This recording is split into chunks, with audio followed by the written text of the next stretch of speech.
Dans cette vidéo, je vous propose qu'on s'intéresse à la psychologie des investisseurs. Pour cela, je vais reprendre la mésaventure qu'a connue le grand Isaac Newton pour vous faire comprendre l'importance des biais psychologiques en ce qui concerne les marchés financiers.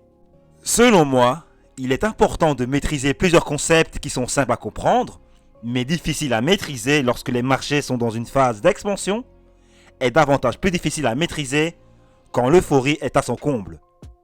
Bref, on se dit à tout de suite pour une nouvelle leçon.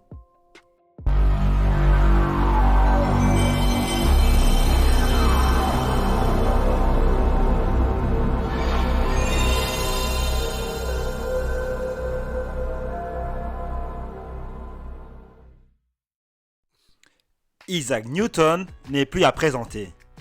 Du coup, je ne vais pas m'attarder sur le parcours de ce grand monsieur, mais plutôt à son investissement légendaire. En février 1720, Isaac Newton se lance en bourse en achetant des actions de la Compagnie de la Mer du Sud. La raison de son investissement est vraiment simple. Isaac Newton applique le concept suivant: Buy the rumor, sell the news. En effet, notre protagoniste entend de part et d'autre que le commerce maritime se développe très bien. De ce fait, il décide d'investir plusieurs milliers de livres sterling dans la société dont l'action vaut alors 180 pounds. Et le marché lui donne raison, puisque la Compagnie de la Mer du Sud est en pleine effervescence. Effectivement, le contexte géopolitique joue en sa faveur. Suite à la guerre de succession espagnole, la Compagnie de la Mer du Sud possède désormais le monopole du trafic négrier sur toutes les places espagnoles de la côte américaine. Bref, comme Newton l'a vu venir, le cours de l'action monte très vite. En mai 1720, donc soit 3 mois plus tard, le cours de l'action est passé à 530 livres sterling, ce qui représente une variation de 194%. Satisfait de la performance de son investissement, Isaac Newton a décidé de vendre ses actions pour réaliser une plus-value de 7000 livres sterling. Étant une personne rationnelle et avertie, le physicien s'est probablement dit que le marché boursier venait de valoriser la Compagnie de la Mer du Sud à sa juste valeur. Et selon lui, le cours de l'action ne devrait plus monter. C'est à partir de cet instant que les choses vont se compliquer pour notre protagoniste. Suite à l'annonce des bénéfices importants, à savoir en juin de cette même année, le cours de l'action atteint les 600 pounds. C'est à ce moment précis que la psychologie des investisseurs prend place et Isaac Newton ne fera pas exception à la règle. En effet, Isaac Newton a difficile à faire abstraction de ses émotions et quand il s'aperçoit que les gens qui ont investi après lui sont en train de s'enrichir et que le cours de l'action atteint les 765 livres sterling, cela devient très difficile à tenir psychologiquement pour Newton. Bref, il craque et achète des dizaines d'actions de la société. Et il a raison, du moins le marché lui donne raison, puisqu'à court terme, l'action atteint 800 livres sterling, puis 900 et enfin 950 pounds à la fin du mois de juin. Vous l'avez deviné, à ce moment précis, le cours de l'action de la société entre dans une phase euphorique.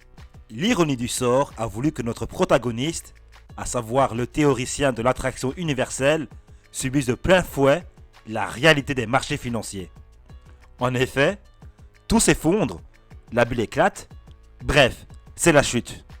Pour info, les bénéfices annoncés par la Compagnie de la Mer du Sud ne sont pas en rendez-vous, les actions financées à crédit sont liquidées dans la panique, Newton accuse le coup, il revend à perte ses actions à la fin de l'été, après avoir encaissé une perte de 60%. En novembre, soit quelques mois plus tard, le cours atteint les 180 pounds, bien loin des 950 livres sterling atteints au début de l'été. Du coup, la grosse question est la suivante. Est-ce que Newton a investi ou a tradé? En théorie, Isaac Newton n'a pas investi dans la Compagnie de la Mer du Sud, mais a bien tradé l'action de la société.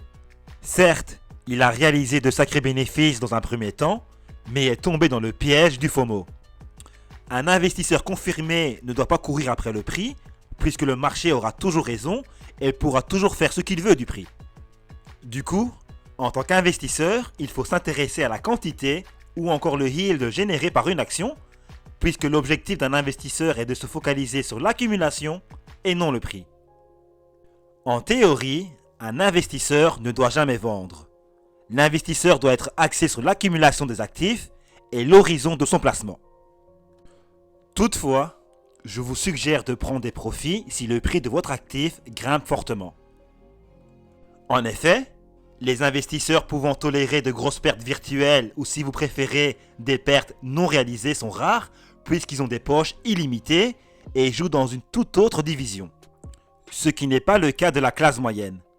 D'ailleurs, je vous invite à vous rediriger vers mon site pour connaître les règles Warren Buffett en ce qui concerne la vente d'une action. Le lien est disponible en description. Et pour terminer cette vidéo, je vous propose un petit focus sur les biais psychologiques. Alors, le comportement d'un individu peut parfois être influencé par ses biais psychologiques, comme nous avons pu le voir avec Isaac Newton. Le cas échéant, votre décision d'achat a sans doute été motivée par l'émotion et non par la raison. Bref, retenez bien les deux choses suivantes si vous souhaitez gagner en bourse. Primo, avec discipline, pour continuer à acheter quand ça baisse et ne pas tomber dans le piège de l'euphorie quand ça grimpe. Deuxio, avoir une vision à long terme puisque les dividendes reçus sont réinvestis et génèrent d'autres dividendes. Pour les personnes qui souhaitent en apprendre davantage au niveau de la psychologie des investisseurs, je vous recommande fortement d'aller jeter un œil aux travaux des frères Bernoulli. Voilà, c'était tout pour moi. Je vous dis à bientôt.